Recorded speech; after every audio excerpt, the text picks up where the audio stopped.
we just put this barrier back in place, then magically the world is great and we can all go around singing, kumbaya and holding hands again, and we're all magically safe. And again, we know that's not necessarily the case.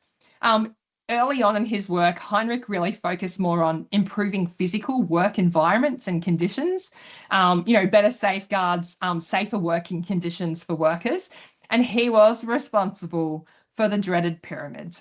Now, I have worked on mine sites up until the last 5 or 6 years, obviously prior to my time at Coca-Cola, where the triangle was actually what we had to click on to data enter our incidents and our hazards and our near misses. So as in, right down the bottom of the triangle was our hazards, right? How many hazards we had to report. And the number would be a number that was dynamic and was changing all the time. So I used to, if I wanted to data enter a hazard, I'd have his silly triangle down the bottom. I would have to click on the hyperlink that would take me to the hazards.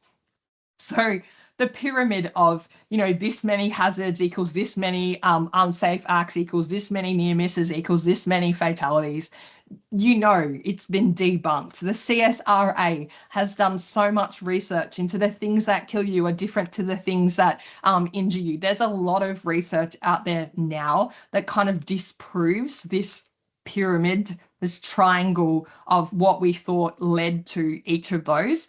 But it made such an impact. And, there's a lot of managers and executive leaders that are still tied to what they believe is the truth behind those numbers. So the idea is there was a lot of attention being focused on unsafe acts, and a lot of our observations and interactions with workers. If you go back to anyone that's currently doing an observation, you'll find the language of unsafe acts there.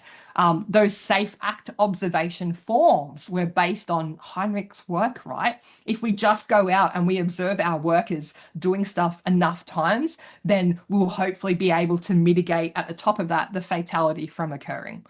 That's not how life works at the end of the day. So focusing on people not breaking the rules or taking shortcuts, it really strongly influenced our modern safety practices. And there's a lot of organizations trying to move away from that.